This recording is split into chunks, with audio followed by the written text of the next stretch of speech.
Hi, it's Tricia Nielsen, your real estate agent with an educator's heart, coming at you with an update on the NAR settlement. National Association of Realtors proposed a settlement back in April, and here on August 17th coming up, two of the main actions that are taking place.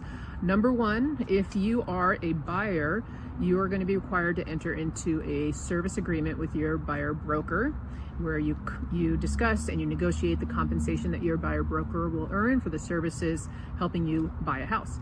Number two, the other thing that came up in the settlement was the announcement of the buyer brokerage compensation via the MLS, multiple listing services. Well, here in Washington State, most realtors are under the Northwest MLS, which is not owned by NAR and is not affiliated with NAR. So this last month, the Northwest MLS decided not to opt into this NAR settlement because they believe already a lot of these things that need to take place are taking place in our state. For example, with the buyer brokerage written agreement, since January of this year, that has been a requirement for Northwest MLS agents.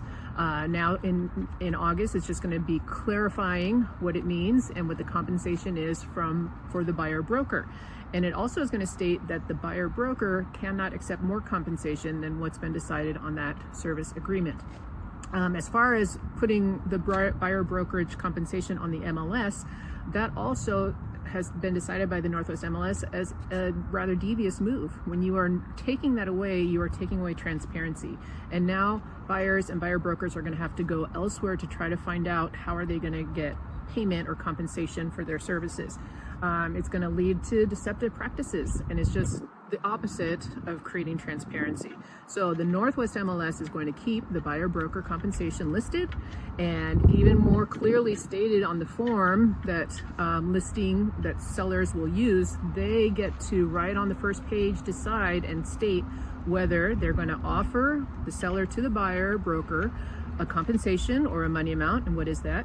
Number two, they can now choose to review in an offer. So saying, hey buyer, make an offer, and we understand you will be negotiating compensation for your buyer broker. Or number three, now sellers can mark none. Make it very clear, first page of the listing agreement, that they are not going to be offering any compensation to buyer brokers. So those are some changes that are taking place, all in the name of transparency. Northwest MLS leads and has a lot of these practices. So they feel like the settlement duplicates what's in place already. If you have any questions, please reach out.